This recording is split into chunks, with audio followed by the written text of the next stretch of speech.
Olá, sejam bem-vindos a todos que estão aqui no canal O Atalaia e pelo Facebook a página Pão Nosso. Eu quero falar um pouquinho hoje sobre o amor. A Bíblia diz no livro de 1 João, capítulo 4, versículo 16, o seguinte: que Deus é amor. E quando nós falamos de amor, não amor de um homem para a mulher, de uma mulher para o homem, mas o amor de Deus, a gente está falando de misericórdia, de graça. A gente está falando de um Deus que perdoa todos os pecados e os piores pecados do ser humano. Por mais atrocidades, por mais coisas terríveis que o ser humano possa ter cometido, Deus ele sempre vai estar de braços abertos, sempre estará disposto a perdoar a sua criatura que pecou gravemente contra ele. O amor de Deus é aquele Deus misericordioso. Quando a pessoa está numa situação de agonia, numa situação de desespero e clama por Deus, Deus ele vem ao encontro dessa pessoa para socorrê-lo. E é dessa forma que a gente consegue pelo menos ter uma visão um pouco de conhecimento do amor de Deus. Uma pessoa que se compadece, uma pessoa que está com a sua criatura, com seu filho, em todos os momentos da sua vida, sejam momentos bons ou momentos ruins.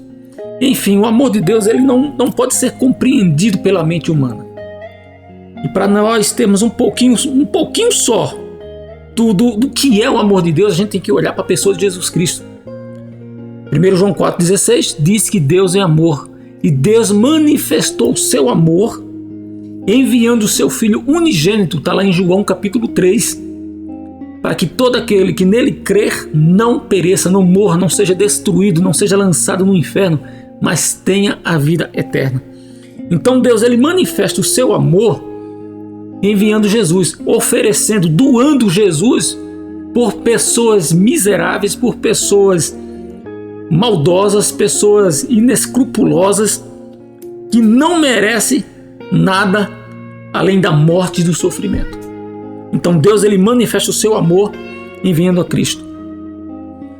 E falando do amor de Deus, quando a gente fala do amor de Deus, toda essa compaixão, toda essa misericórdia, a gente pensa logo o seguinte: poxa, Deus me ama, então se eu pecar, se eu errar, Deus me perdoa. Sim, com certeza Deus te perdoa e Ele lança no mar do esquecimento todo pecado, toda lembrança de pecado que Ele poderia ter sobre você, sobre mim. Mas tem uma outra coisa: quando a gente fala do amor de Deus, parece que o nosso subconsciente leva-nos a entender ou a nos enganar, porque enganoso é o coração, que o seguinte: ora, Deus é amor, então quer dizer, se eu pecar, se eu errar, se eu andar num caminho tortuoso, mesmo assim eu vou para os céus, eu vou ser salvo, porque Deus é amor, porque Deus me ama, Deus não me lançará no inferno. É verdade, Deus não lança ninguém no inferno.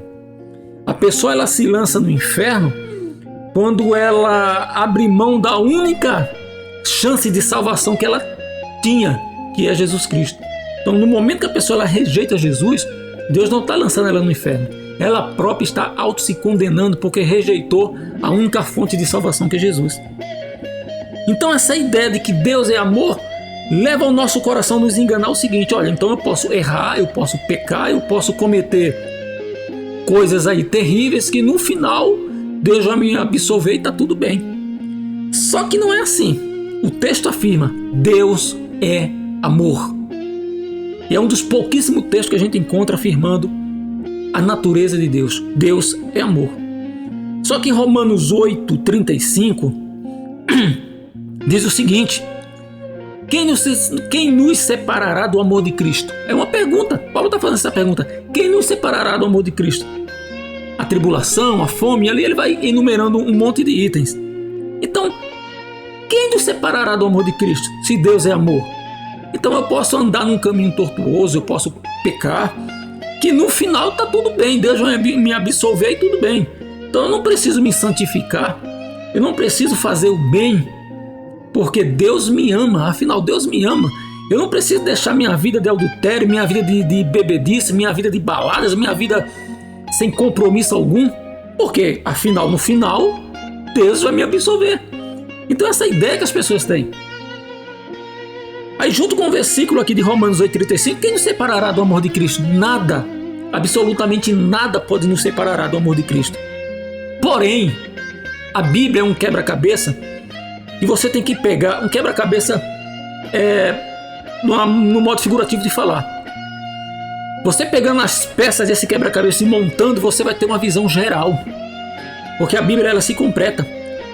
Se 1 João 4,16 diz que Deus é amor e é uma verdade, Romanos 8,35 diz: quem nos separará do amor de Cristo? Nada pode nos separar do amor de Cristo. Nada. Pois Cristo nos ama. Mas a pergunta é: eu o amo da mesma forma que Ele me ama? Porque em Isaías 59,2 diz o seguinte: por causa dos seus pecados, Ele se afastou e já não os ouvirá. Então, a pergunta é: quem nos separará do amor de Cristo? Os nossos pecados. Porque por causa dos nossos pecados, Deus, se afastou e não mais nos ouvirá. Então, os nossos pecados, Ele nos afasta do amor de Cristo. Cria uma barreira que impede de Deus nos ouvir, nos atender, porque nós estamos em rebelião consciente contra a pessoa dele. Ah, mas Deus é amor. Em 1 Coríntios 13,4 diz que o amor é paciente. Deus é um amor paciente. Deus, Ele é paciente. Porém, Deus, Ele não hospeda o mal. Deus, Ele não retém o mal, Ele não hospeda o mal. Ele não abraça o mal. Ele não passa a mão na cabeça de quem está praticando o mal. Deus não tem o pecador como inocente. Deus é amor. E nada pode nos separar desse amor. Porém, por causa dos nossos pecados, Ele se afastou e não mais nos ouve, porque os nossos pecados criam essa barreira entre nós e Deus. Deus é um amor paciente, mas Deus, Ele não hospeda o mal. Deus, Ele repudia o mal e manda que você abandone o mal, o teu pecado, a vida promíscua e se santifique, porque sem santificação ninguém verá a Deus. Que Deus te abençoe abundantemente em nome do Senhor Jesus. Se você gostou desse vídeo, curte e compartilha. Envie aí para os teus amigos pelo WhatsApp, para que Deus também possa abençoar a vida deles em nome de Jesus.